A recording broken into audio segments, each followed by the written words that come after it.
As we turn the page on the calendar, and it no longer says 2024, now it says 2025. There's not going to be a sudden change in your life because the date, the man-made date has changed. Your life will change as your inner reflective consciousness begins to choose a higher order of being. Intend to grow into the next great vision and version of you. If you want to have a new year, you have to be a new you. Peace and riches blessings. I am Michael B. Beckwith, the host of Take Back Your Mind.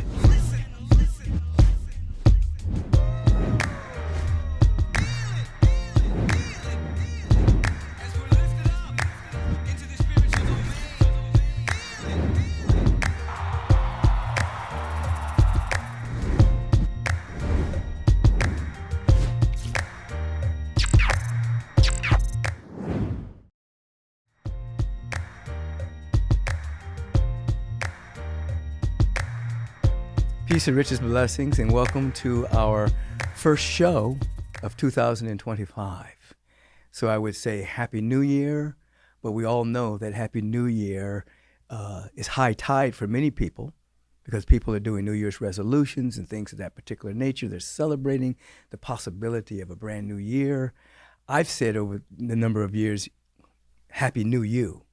That basically we want to always use the high tide of people celebrating the turning of a page of a calendar into reflection and intention setting that we actually become new to ourselves.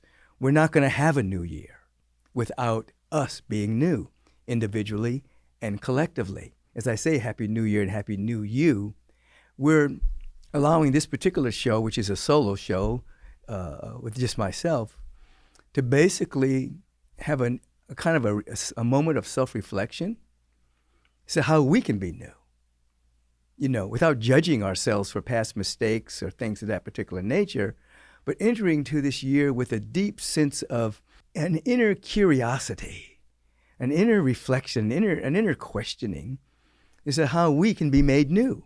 Now, we know on a spiritual level, as spiritual beings having a human incarnation, our spiritual identity doesn't age. It's always new. It's always bright. It's always full of infinite potential. And yet, we have to activate that potential in order for our infinite nature to be revealed in time on earth as it is in heaven, which is within us. Heaven means ever-expanding consciousness. So oftentimes people like to establish like New Year's resolution. I become resolute that I'm going to go to the gym at least 3 to 4 times a week. I'm going to be resolute that I am going to not eat sugar this year, and I'm going to really allow my body temple to be a wonderful vehicle for brilliance and love and health and harmony and wholeness. I am resolute. I'm going to cut back on alcohol. I'm going to be, and oftentimes those resolutions go by the wayside by the time February or March comes streaming in. And so I like to say, instead of making a resolution, I'm not putting it down, but I basically want us to establish an intention within ourselves. For the last 30-something years, I've been saying oftentimes individuals suffer from an intention deficit disorder, not just an attention deficit disorder, which can be real because everything is vying for our attention. Every social media app, every news reel that we see on television, everybody's trying to get our attention, and oftentimes our attention is scattered. So yeah, there is an attention deficit, but underlying that, there's an intention deficit disorder. There are individuals that have no intention. They're living their life kind of reacting to circumstances. They're living their life reacting to situations, people, conditions. That's putting the cart in front of the horse. or the course in front of the heart. Listen, you want to be an intentional being. So as we're beginning this year, the calendar's page is turning. Become intentional. Then your thought, your words, and your deeds come in alignment with your intention. Intend to be healthy. Just establish an intention right here in this moment with me right now. Just say, I intend to be healthy.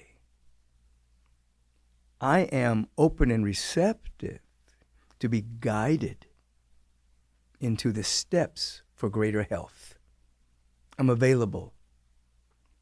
Now, when you say that, I intend to be healthy, and I'm open and receptive to the steps that will lead and guide me into a greater sense of health, I'm opening myself up to a kind of an inner inquiry, inner curiosity, an inner availability to be guided by my higher self that will also bring into my vibrational frequency things that will call my attention to being healthy. Why? Because I'm interested in it. Do you understand? You see what you're interested in? Whatever it is that you're really interested in, you'll notice it everywhere. Some people are more interested in what they are afraid of. They're more interested in what they hate, more interested in what annoys them. So they keep bringing that into their atmosphere. I want you to shift your interest to what you are intending. So if you're intending to be healthy, and you say that, I intend to be healthy this year, more healthy than I've ever been, and I am available to be guided. So what happens is, even when you're sleeping, and even when you're daydreaming, even when you're going through the course of your day, you now made yourself available to what you're interested in, and it starts to seep into your awareness. There will be guidance coming to you in a language and in a way that you can understand. There will be what looks like small miracles, happening to be in a conversation with somebody, meeting somebody, walking and suddenly noticing a restaurant that you never noticed before, but it carries like healthy items, not fast food, but healthy items and food that would be nutritious to the body temple. You never even noticed it before, but because of your interest and your intention, suddenly you see that particular restaurant that you may have passed by a dozen times. I remember that happened to me many, many years ago. Over 40 years ago, I became very interested in health, and I stopped eating carcass and cadavers, and of animals, of course. And I'm driving down Crenshaw Boulevard, and I see this pink building. I've never noticed it before. I think it was Lindbergh's. I said, what's that? It was this health food store. They had all manner of supplements and vitamins and enzymes and healthy kind of foods. And I asked the person upon checkout, how long have you guys been here? And they said, about 20-something years. I said, 20 years? I've been passing by this store for, as a teenager, of course, for years. I never noticed it. That's not where my interest was. Now, I was into exercise because I was an athlete. I was into hydration. But I was still eating foods that may not have been best for the body temple.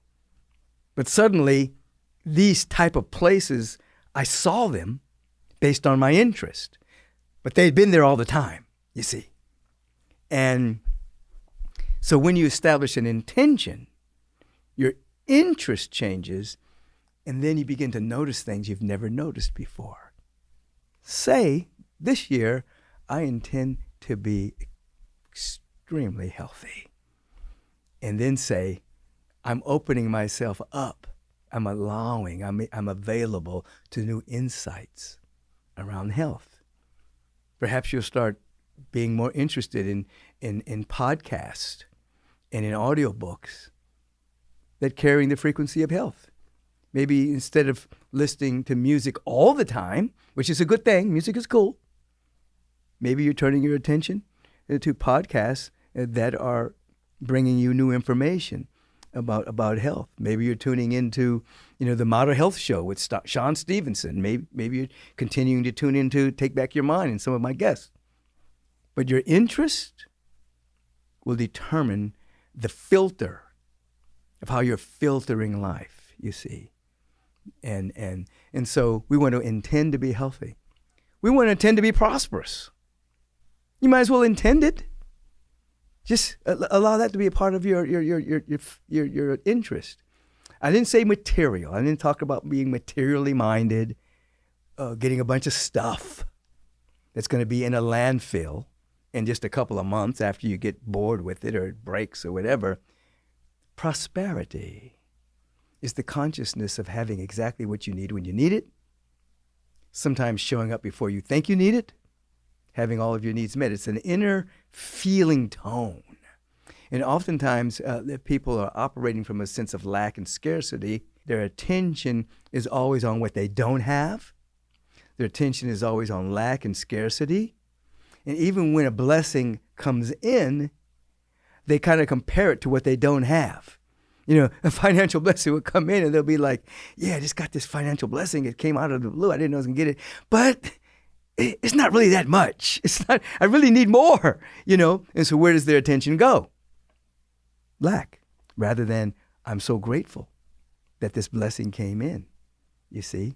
And so if you're intending to be prosperous, you have to begin with what you have to be grateful for.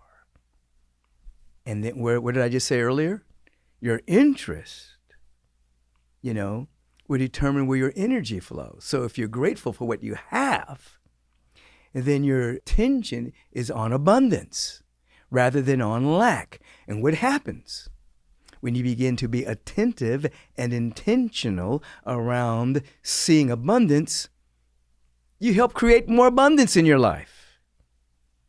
You something changes within you, changes within your vibration, your frequency. The chemicals in your body changes. You even find that you're becoming more generous. And then you understand the mystical teachings of the Bhagavad Gita that says, in substance, you can take abundance from abundance, yet abundance still remains. That's pure mysticism, because abundance is everywhere. It's never depleted. You can't out-circulate abundance. You can participate in abundance. You can create more abundance experience in your life. So we're intending to be healthy. We're intending to be prosperous. And intending to be prosperous, my energy is on what I have, not what I don't have. And as I become interested and grateful for what I do have, you remember the sacred law that's written in the Holy Writ, as it is called, the Bible. And, and I appreciate all Bibles, actually. But in the Bible as we know it to be, there's different versions of it. There's King James, and there's the Lamsa edition. Lamsa edition is probably more accurate than the King James version. But regardless of what version you're reading, there's a law in there that says, to he or she or they that have, more is given. But to he or she or they who do not have, even that which they have shall be taken away. It's not a personal condemnation. It's just the law. If you're vibrating in the feeling tone of having, more is given. If you're vibrating in the feeling tone of not having, lack, limitation, scarcity, then that which you have is taken away. It seems nasty, it seems bad. Oh, they that have more is given, and they that have not, even that which they have is taken away. But it's not personal. It's just a law. It's a statement of a law of manifestation. If you feel that you have, more comes to you. If you feel that you don't have, then you're subject to losing what you do have. So if you're intending to be prosperous, and we're starting off the year with intentions, and you're intending to be prosperous, then you're becoming curious inside of yourself about, what do I have that I can be grateful for? You're going on an inner search. And sometimes it may start with something small. Someone may have given you a gift for Hanukkah or Kwanzaa or Christmas. And you become very grateful for it. You don't become like, oh, I wish I would have got this. No, it's, I'm grateful for this. And that gratitude, it becomes a seed thought that begins to be magnified. And you start to live in a vibrational frequency of gratitude and thanksgiving that makes you receptive to more good flowing into your life. The Spirit of the Living One, the Divine Presence, check this out, is infinite and omnipresent. Limitless, infinite, and everywhere. So it doesn't know quantity. Because it's everywhere, it knows quality. So if the quality of your consciousness becomes grateful in form, in the realm of manifestation, what you call more will show up. Now to the presence, it's not more because it's everywhere. It's just more of itself becoming active in and as you. So if you could go on a hunt mentally to what to be grateful for in your life, and then begin to secure an inner awareness of gratitude and thanksgiving, and you might as well establish an intention. You might as well establish an intention. I intend to be grateful more today than yesterday. Just set that as a magnificent challenge to yourself. I'm intending to be grateful today for more things to be grateful for than I was yesterday. So now you're intending to be prosperous. That baseline of gratitude is increasing. Now you've made yourself more available to more good flowing into your life. Try this affirmation on. I am available to more good that I have ever experienced, realized, or imagined before in my life. I am available to more good than I've ever experienced, realized, or imagined in my life. I'm making myself available to that which is beyond my imaginal realm. Anything I've ever experienced before, anything I've ever imagined before, anything that I've ever realized before, I'm available to more good than all of that. Try that on. And in terms of trying something on, there's a wonderful practitioner that emerged out of Agape that now lives in Hawaii. She may watch this. And she tells this story. It's a true story. She was window shopping in, not Rodeo Road, but Rodeo Road in Beverly Hills. At this particular time in her life, she didn't have the financial wherewithal to buy anything there. It's a very expensive row. And but she decided to go window shopping anyway. And she comes in front of this very ritzy store, and there's a wonderful outfit in the window. The full regalia of dress, shoes, jewelry, everything. And she's just peeking in. She didn't have the money to buy this stuff. She's just looking at the beauty of it, and it's kind of, giving her kind of an inner feeling of abundance just looking at it. And I think as she shares the story, the individual inside the store said, well come on in, and it's not going to harm you to look. So she comes in, and then the vibration of it, it's not going to harm you to look. It's not going to harm you to try it on. She didn't have the money. No, try it on. So she tried on the outfit. Outfit looked magnificent on her. Jewelry was spectacular. Shoes, great. All of a sudden, out of the blue, Flip Wilson looks into the store and says, oh my God, you look beautiful in that. Puts down his credit card and says, buy it. I'm buying this for you. He didn't know the lady. She didn't know Flip Wilson. All she did was try it on.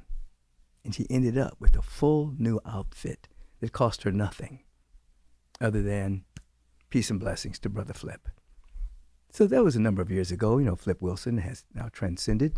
She's still alive, trying things on.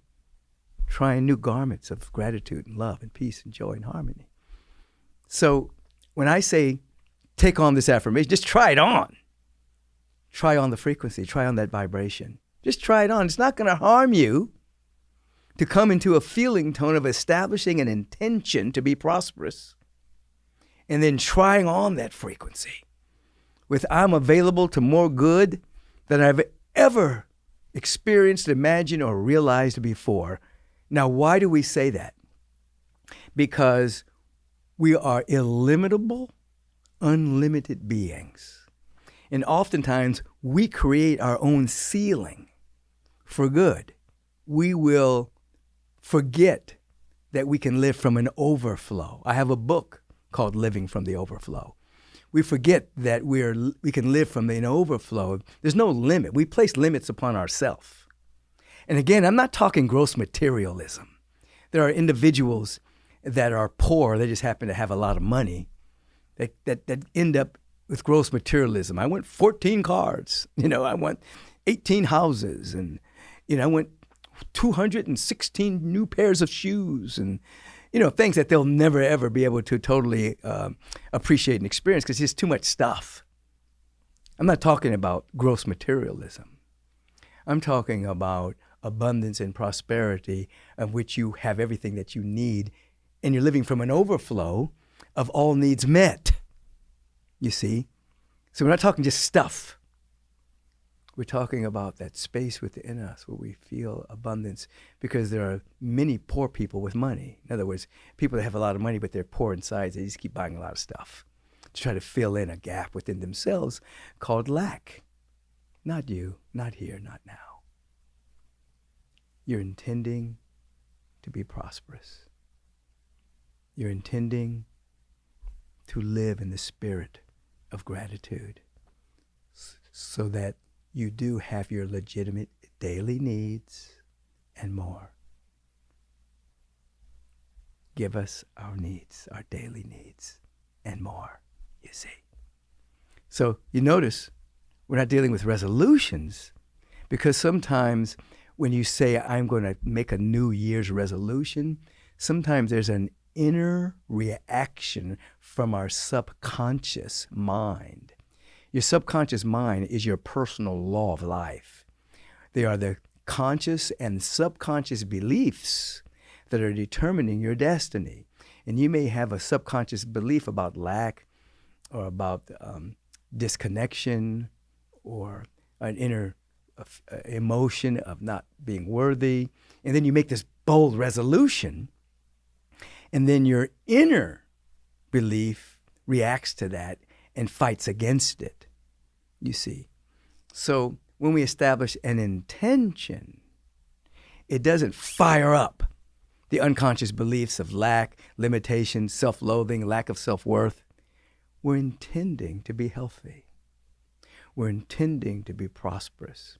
We're interested in gratitude, you see. Now, in the same awareness, let's intend to feel safe. Why is that important? Well, you turn on what we call the news in our society, which is often not really the news. It's often the olds, just the same old news, but they just replay it happening to different people year after year after year. Here's the list of crimes that have happened today. Here's the list of this and that and the other. It's not really news. It's just fodder for the mind to keep people kind of off of balance and in fear so that people can be more controlled, you see. So what we're interested in is something different. Safety is a state of consciousness. So the news kind of makes you feel unsafe. Safety is a state of consciousness. What does that mean? The fabric of your consciousness, your awareness, the content of your awareness, determines your feeling tone of safety. So that when in fact you begin to have an inner awareness that you are not living and moving and having your being in the world as it appears to be, but you are living, moving, and having your beingness in God. Not a man in the sky. Not a guy in the sky. But in the presence of the living one, the divine presence of love, beauty, and intelligence. When you begin to have that as your habitation, you see, making the Most High, as the 91st Psalm would remind us, making the Most High our habitation, then no hurt, harm, nor danger can come nigh your dwelling place. Why? Because you're living in the frequency of the Most High. You catch that?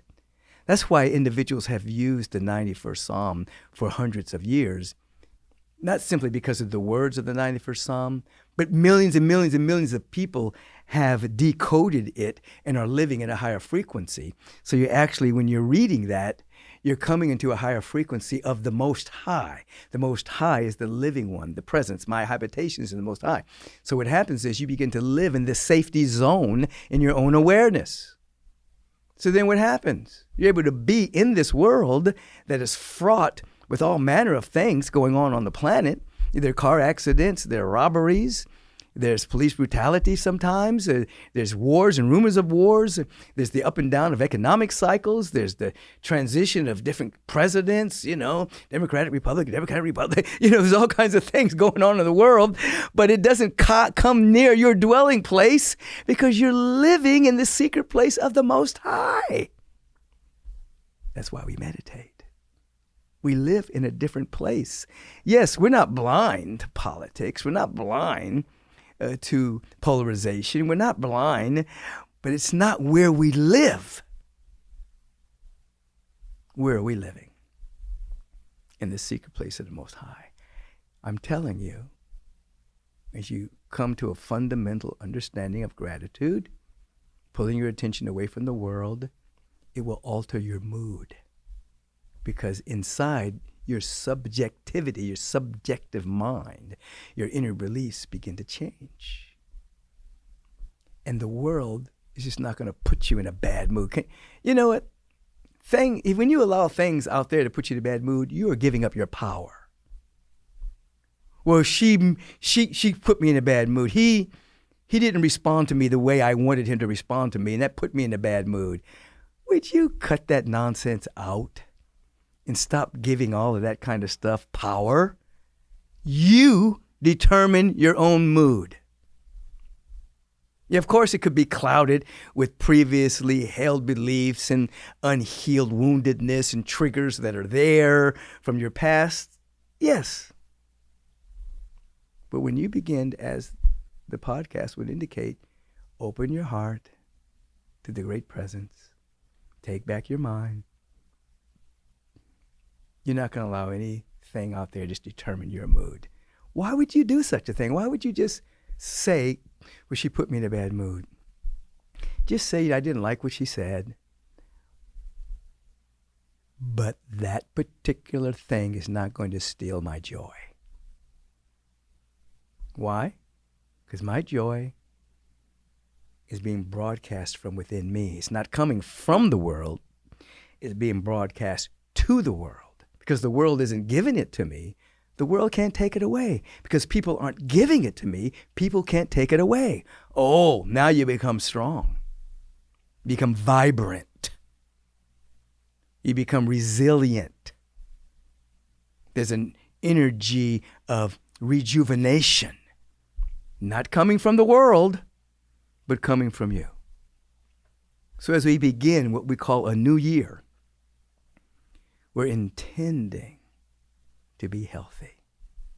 We're intending to be prosperous. We're intending to live in a field of gratitude.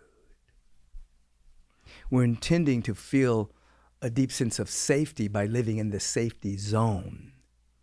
Where is the safety zone? The secret place of the Most High, under the shadow of the Almighty. Nor hurt, harm, nor danger come nigh my dwelling place, because I'm living in the living one, the presence. Sounds religious, but it is not. It's spiritual. Why do I say that? Here's the horns of dilemma. You're either a skeptic or a believer. But a skeptic and a believer are two sides of the same coin that leave you in I'll say no man's land. I'd say no person's life. What do I mean by that? If you're a non-believer, you become a skeptic. You're living out here on your own devices. If you're a believer, you're apt to become religious. However, with spiritual practice, you transcend skepticism, you transcend believing, and you start waking up to your spiritual nature. You actually feel connected to the ineffable presence. Because believers sometimes end up in religions and end up having all kinds of superstitious ways by which they're trying to entice God and change God's mind and absolutely gets God's attention and all kinds of stuff, you know. And if you're a skeptic, I'm not playing in all that. I don't believe. No, we're not seeking to be believers or non-believers. We're not seeking to be skeptics. What are we seeking? To wake up. To wake up to what's real. Our spiritual nature becomes activated. We become alive. And what happens? We start to live in the secret place of the Most High. We start to make this higher consciousness our habitation. So now we can walk in the world and feel a modicum of safety. In other words, if something terrible is about to happen, get an intuitive hit. Don't go into that building today. Don't take that route. Don't walk down that street. Don't eat that. Safety is a state of consciousness, which is why, politicians will try to scare you with false statistics. Crime rate is rising. We need more police officers. Vote for me and I'll set you free. It's an inane, self-serving, very low state of consciousness. And it happens every year. It doesn't matter what political party it is. They're going to protect you from something. No. What protects you is your consciousness. And oftentimes, even if something bad does happen, you find an inner resilience that transmutes and then transcends that particular temporary experience. I remember a woman came to me for counseling.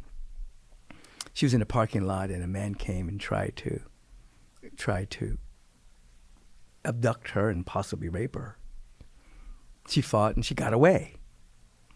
And so we sat in prayer and we celebrated the fact that she did get away. We celebrated the fact that she was safe. We celebrated the fact that she was okay. The guy was later on apprehended and placed behind bars to face humanity's legal situation. And she's happy. She's safe. She happened to run into somebody who was a newbie in metaphysics. And he asked questions that neophytes sometimes ask. What did you do to cause that in your life? How did you attract that experience? It temporarily unraveled her sense of safety. And she started putting all of her attention on this experience that happened rather than on the fact that nothing happened. She got away. She was okay. So I had to bring her back to the consciousness that she was safe, she was well, and remind her that there were still people that were new in the teaching and would ask what is called invalid questions. You never ask anybody when they go through a particular experience. You never say, how did you create that? How did you attract that? Neophytes have a tendency to ask that, newbies. First of all, we celebrate that she was safe. Only thing we would ever ask later on would be not how did you create that, not what is the cause of that, just what is the inner meaning, which means you could probably find an invalid thought somewhere in there. The best people in the world have invalid thoughts that they have a tendency to experience to a greater or lesser degree. With the point being, in our counseling session, she came back to her habitation was the Most High, spirit of peace, spirit of love, spirit of joy, spirit of wellness, spirit of well-being. Where are you living right now? Where are you living? So as we begin this year, we're doing an inner exploration into our becoming. What am I willing to become this year? And then I rally my check this out, my intentional fortitude. Not intestinal fortitude, my intentional fortitude. Am I living with intention today? I intend to be healthy. Now I'm curious and available to be guided into paths of righteousness, paths of health. I intend to be prosperous. I'm celebrating what I have. I'm willing to be guided and directed in the language in a way that I can understand that will allow me to demonstrate, outpicture, and manifest greater degrees of prosperity living from the overflow. I'm grateful for what I have. I am intending to be safe. I'm going to develop within myself a feeling tone of safety and well-being, so that's the world that I live in. Then I'm guided and directed from on high within my own consciousness, because I'm making the Most High, check this out, because I'm making the Most High my habitation. I'm living in the spirit of the Most High, not just a God in the sky. I'm talking about this, my consciousness, my awareness, the Most High, love, peace, joy, wisdom, and harmony. I'm living in the Most High. I'm in the world, but I'm of the Most High, so I'm protected. I'm intending that. I'm intending that my relations and my relationships, my relationship is a ship of transformation, a ship of high relations. I'm intending that my relationships are shot through with eternity. Shot through with the eternal. What is that? That's love. It's kindness. That's compassion. It's patience. That's peace and forgiveness when necessary. Now, what does that do? That means I am not trying to extract happiness from my relationships. Oh my God, the burden that relationships carry sometimes. He's supposed to make me happy. She's supposed to make me happy. This marriage is supposed to make me happy. What a burden to be placed on relationships. No. I'm growing in self-love and appreciation. I'm growing, and therefore I have compassion. I'm living from an overflow of kindness. My relationships are shot through with this awareness. So then the relationship becomes a vehicle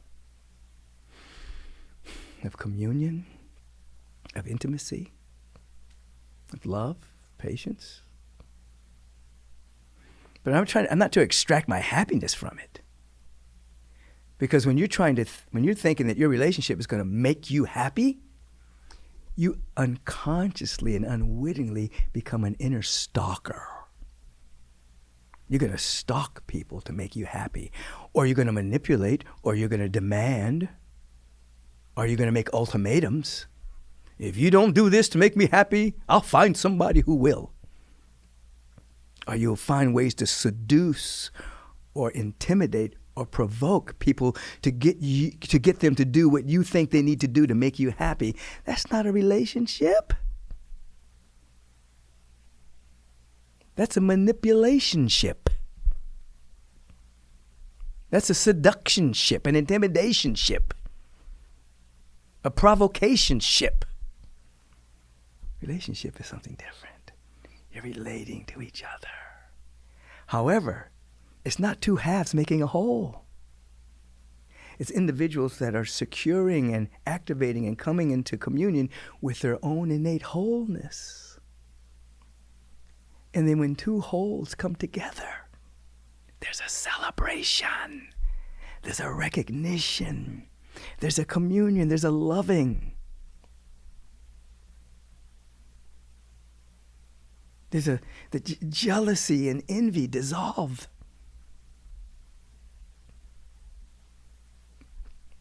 Because no one can take you from you. You're you. And you're happy. Now you get to celebrate that joy and happiness with somebody else. So what happens is when two wholes get together, they magnify that wholeness. Because each person is not saying, their job is to make me happy. Individuals are saying, I am happy, and I get to share my happiness with this person. I get to share my joy, my love, my generosity, my kindness. And then that other person is sharing their joy, love, and happiness, and it's magnified.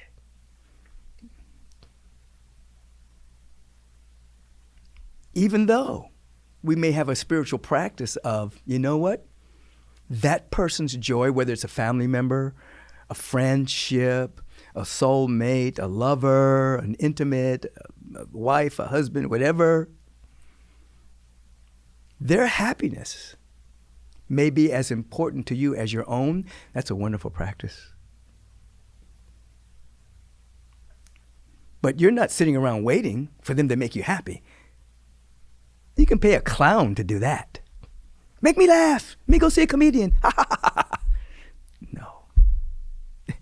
Clowns and comedians, they can give you a temporary bolt of energetic jolt of joy and happiness. That was funny. Woo-hoo. That's not what your relationship. They're not. Your friend, your mate, your lover is not there to make. Woo! I'm going to dance for you and make you happy. No. It's an intimate connection based upon I'm taking responsibility for my own happiness and my own joy. It's coming from within me, and I'm sharing that with you. Let's share this together. It's an at-one-ment. At-one-ment. We're together in something bigger than ourselves. Here it is. There it is. There it is. Right there. Right there. We're participating in something that's larger than both of us. I can't give it to you. You can't give it to me, but we're swimming in it together. Here it is. Two fish swimming in the ocean. One unconscious fish says to another unconscious fish, if you do what I want, I'll give you all the water you can handle. They're swimming in it. I'll give you all the water you can handle. Okay, baby, I'll do that for you. Please give me some water. They're swimming in the water. We are swimming in love. We are living, moving, and having our beingness in the ocean of love and peace and harmony. I can't give that to you. I can love you, yes. I can care for you, yes. I can pray for you, yes. I can walk hand in hand with you, yes. But I can't give it to you. You're in it. You're it. That is a high level of awareness that comes through spiritual practice. So when we intend our relations to be shot through with eternity, that begins with how we love ourselves. Without self-love and appreciation, you are a trigger waiting to be pulled. And that person that's activating your trigger, they may not have put the trigger there, but they're activating it just by being themselves. Oh my God, he makes me so upset. He's so, she. No. When there's self-love and appreciation, which comes from inner work, by the way,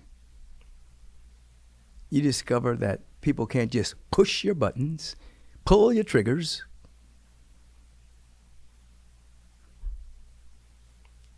Because you are in a process of self-healing, which is a revelation of your intrinsic wholeness. You don't hold other people responsible to make you happy. Now, of course, the whole romantic version of that is, she makes me so happy, he makes me so happy. It's a sweet thing. But ultimately, for bliss to occur, we have to feel that within ourselves. Or else, We have the yo-yo effect of the up and down moods, impatience, someone else's fault that I'm not happy. Listen, do not give your power away. As we turn the page on the calendar, and it no longer says 2024, now it says 2025. There's not going to be a sudden change in your life because the date, the man-made date has changed. Your life will change as your inner reflective consciousness begins to choose a higher order of being. Intend to grow into the next great vision and version of you. If you want to have a new year, you have to be a new you. That's inner practice. Inner spiritual practice. Let me say this as we come to a close of this particular.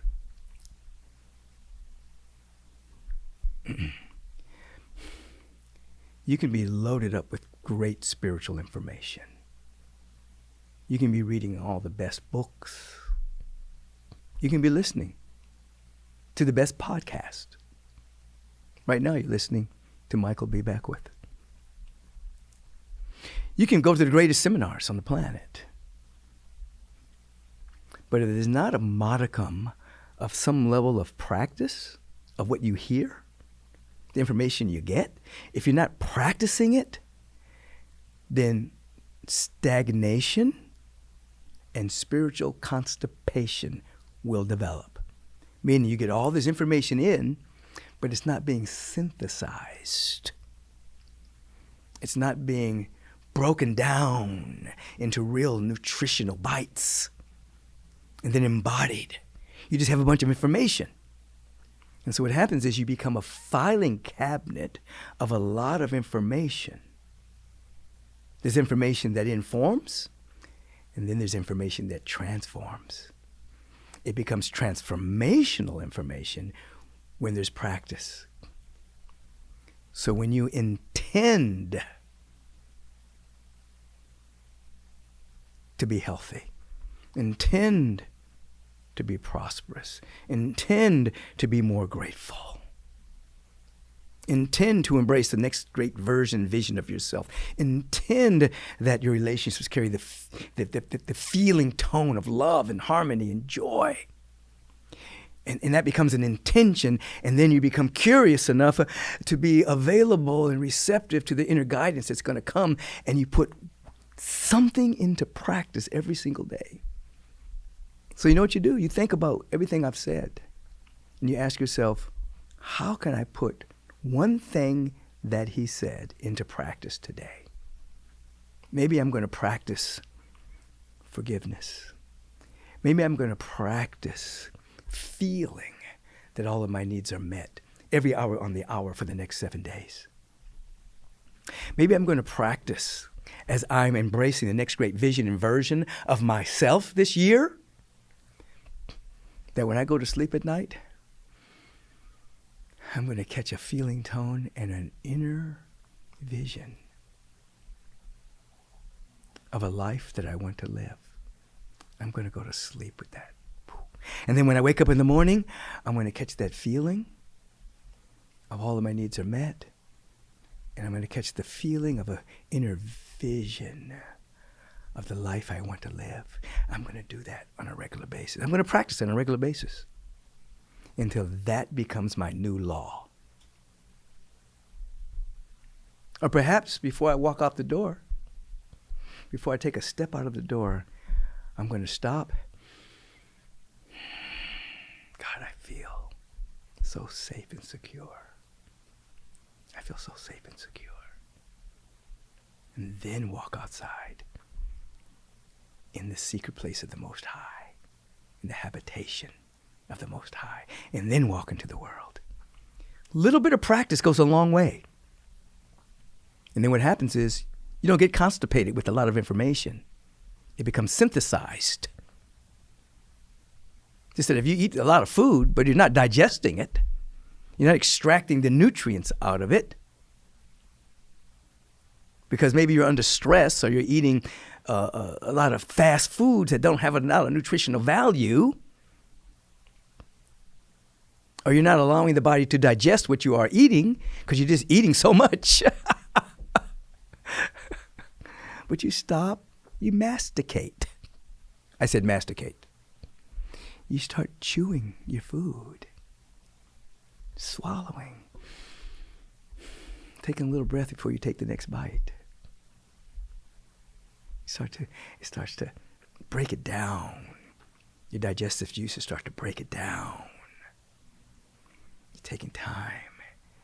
And then the body eliminates what it doesn't need, and it takes the ingredients of those amino acids and all of that good stuff and combines it, and it becomes muscle and sinew, skin. The same way, you don't just go from one book to another, one seminar to another, getting all this information. You actually stop and you say, how can I practice what I just heard? Let me formulate a practice. Was there a something, did that teacher say something that I could practice? Before I just rush off and do something else, let me just practice that for the next 7 days of my life. So I start to break it down, start to integrate it into my body, my mental body, my emotional body, my physical body, my astral body, my etheric bodies, all of my subtle bodies start to synthesize it so that my being changes. I'm not constipated. I'm flowing with the energy. I'm glowing with God. Woo!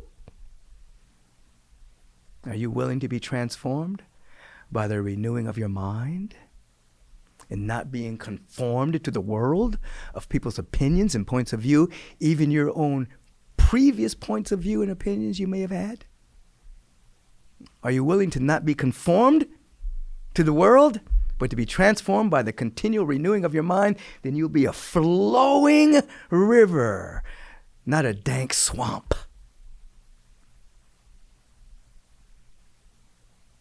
Let's challenge ourselves this year to live an intentional life. And then out of that, if there's some inner resolution that takes place, you hold it lightly. Not forcing the fabric of bumping up against old patterns. You're intending. The resolution comes up. You say, well, for the next 7 days, I'm not going to complain about anything. I'm going to celebrate every good thing that happens in my life. For the next 7 days, I'm going to allow kindness to rule my tongue. Or I'm about to go on social media. You ask the question, is what I'm about to post, is it going to create peace or is it going to create division or separation? I'm not going to post that. That was not going to create unity. That was going to create more separation, an argument. I want to be the peace that I want to live in. Even though my ego may be inflamed. Oh, I don't like what she said. I'm going to retort. I'm going to get... The statement says be childlike, not childish. There's so many little wars going on the internet and social media. Be childlike, not childish. Childlike, wonder, awe, appreciation, love, quick forgiveness, and move on. I hope, as the first podcast of the year, this is meaningful to you. Come out of being an intentionally deficit individual. Garner your attention. Place it where you want. Don't place it where you don't want it. Don't become interested in what you are afraid of, become interested in what you can celebrate. Here's the teaching. Here's the awareness. Wherever your attention goes, whatever you're attending to grows. And what most people don't realize is that you have an intuitive nature. And when the static is off the line, you will be guided. You will be directed. You will be inspired. You'll be led. Not by man, whose breath is in his nostrils. You'll be led by your higher intuitive nature in a language and in a way that you can understand. You'll be guided. Your inner self is trustworthy. The God within you is trustworthy. Your higher self is trustworthy. Your Christ self is trustworthy. Your Buddha mind is trustworthy. Are you ready to listen to that? Then be still on a regular basis and know that the God presence resides within you. Intend to be healthy. Intend to be prosperous. Intend for your relationships to be shot through with the eternal presence. Intend to embrace the next great vision and version of yourself. Be an intentional being. And more good, I promise. I'm just reciting the eternal promise. I promise. More good than you can imagine will flow into your life. You will become more you. I promise. That's a promise. If you practice. Can't promise without practice. Sorry. They go hand in hand. It's like, looking at a wonderful athlete who has all the promise in the world, all the potential. The coach will say, you can be great, but you're going to have to show up and practice. You're going to have to amplify your skills. You have natural ability. But for that natural ability to become supernatural, you're going to have to practice a little bit, homie.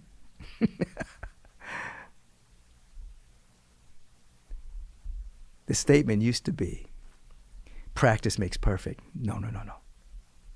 It's the practice of perfection that makes perfect. Because many people are practicing gossip. They're practicing worry. They're practicing fear. They're practicing doubt. They're practicing judgment. So it's the practice of perfection that makes perfect. I want you to practice forgiveness. I want you to practice kindness. I want you to practice generosity. I want you to practice living an intentional life. And then the inner perfection will unfold. Oh, let me just say, this message will repeat. With every broadcast, whether you're tuning in to the Take Back Your Mind podcast, whether you're tuning to me at the Agape International Spiritual Center, whether you're taking a class, this message will be ingrained in all the nuances of what we teach. And you know what's important? Meditation. Let me end with that. Meditation. Extracting our attention from the world of effects and the world of appearances. Why is it called the world of appearances? Because thoughts, opinions, points of view, positionalities, perceptions then appear as a world of experience. But it's just an appearance. It's all malleable. Meditation takes us out of the world of appearances into the timeless world of infinite potential that becomes active within us. And we grow from a glory to greater glory. So, it allows me to tell you this. January 21st, I will be teaching and facilitating a meditation course, Meditation 2.0, the evolution of our consciousness. You may want to sign up for that class right now. In the show notes will be all of the information allowing you to register for the class. It's going to be a large field of people from all over the world. We're going to generate a large field, and you'll understand the quantum statement of as I am lifted up, I draw all unto me. When we all come together, we practice the art and science of meditation, and I'm going to go through different aspects of it and different practices of it. Anybody who has an insight will draw everyone to the higher frequency, because the higher frequency always wins. So, what do we want from you? We want you to just basically develop and maintain a practice of meditation. Not just to become a great meditator, but to become available to insights and revelations so that you can become more you. You can wake up. We cannot have a kind and just global society unless we have awakened citizens. Meditation is a pathway to becoming awake. It's a mode of transformation. It's a mode of transportation to transformation. So, January 21st, it begins. You might as well register now. Have a beautiful and wonderful day. Happy New You. And then the year will be bright and new, because you will be more you. Peace and blessings.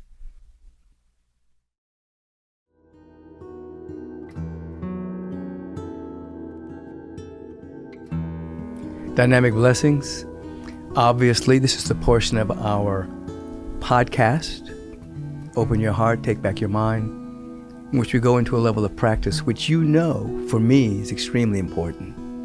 All the information in the world is not going to be better than moments of practice. Moments of practice provide insight and revelation, which then allows that information to flow through our spiritual arteries, and we become more of ourselves. Since we are beginning the year, so to speak, this particular brief meditation will be a brief visioning. We'll open ourselves up to seeing and feeling a greater expression of ourself. So have your feet firmly placed on the ground, back erect, not rigid. Remember, you're not being rigid and taut. Your body's just being straight, so that you have a level of appreciation and respect for the moment. So you're not slumping over, No, you have a respect for the moment. And then, of course, it sends chemicals through your body to stay awake as well. So the back is erect, not rigid. Eyes are closed. I want you to receive a big inhalation. Release. Let the body temple relax. And I want you to allow for yourself to remember a moment in your life where you felt loved, safe, and secure. Doesn't matter what your chronological age was. There was a sense of safety, a sense of support, and very importantly, you were surrounded by love. You felt loved, and you felt loving.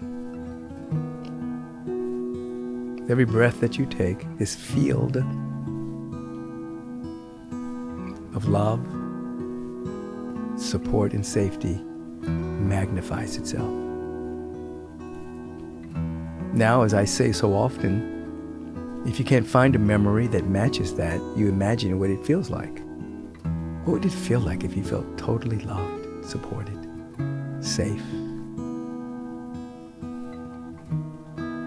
What would it feel like? The mind doesn't know the difference between what you imagine, what you remember, or what's happening. So you might as well re-enchant the imagination. What would it feel like to be loved, supported, safe? Or activate the mystic chord of memory and remember such a time. Doesn't matter how you enter.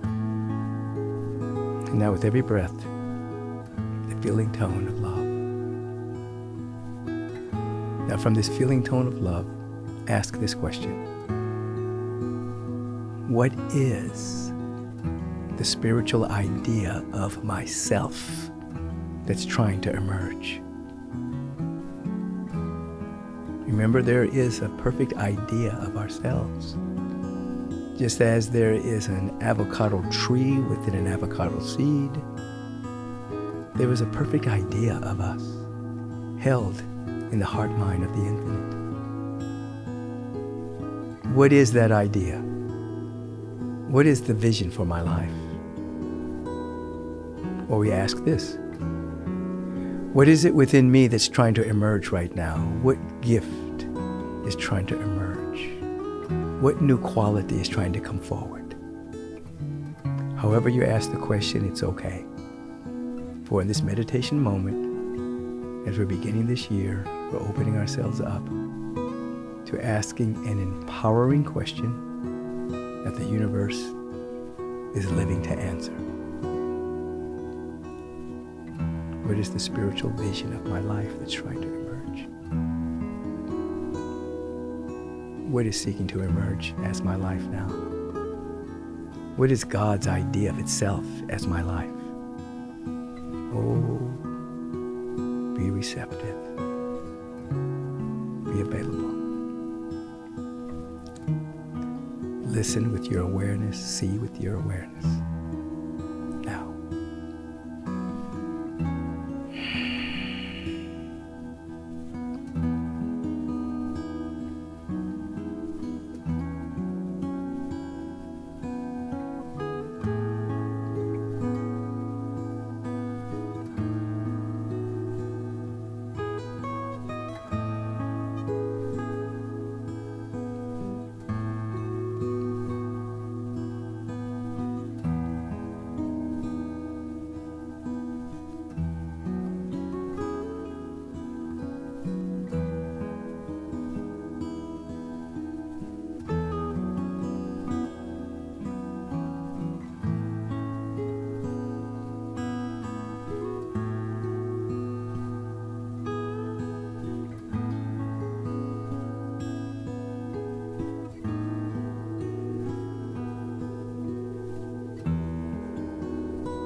What's trying to emerge in and as your life now?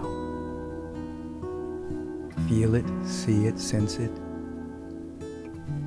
Now give it permission. Yield to it, say yes to it, be willing for this greater version of yourself to emerge.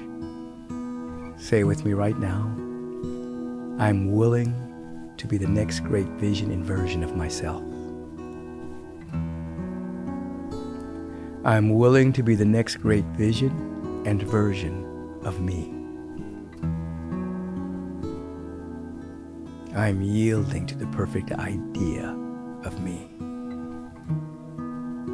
With ease, grace, and dignity. And it's happening now.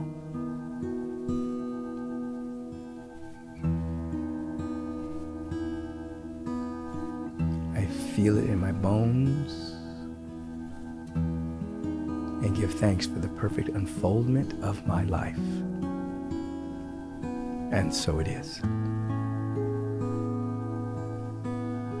As we slowly open our eyes, we just injected a little feeling tone of embracing the next state of unfoldment for our own life.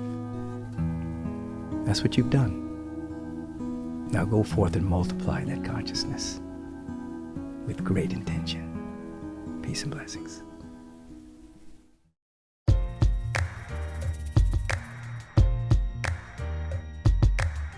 Peace and blessings.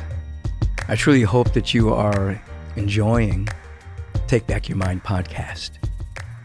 The Take Back Your Mind podcast is sponsored primarily by the Agape International Spiritual Center. In other words, everything that you see in terms of the staff that puts this together, the editing, the equipment, all of this is sponsored by our Agape International Spiritual Center.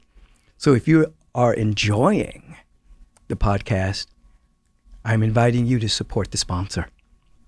Support Agape. Simply go to agapelive.com and make a donation. And say in the donation that you are supporting the podcast. It allows us to keep broadcasting. It allows us to keep putting these magnificent moments together with these wonderful people that I get to interview. We keep having the possibility of updating the equipment that's necessary and providing the wonderful content that many of you are writing in and saying, I really love the podcast. Support the podcast. Support the sponsor. Agape International Spiritual Center. agapelive.com. You can also text to donate.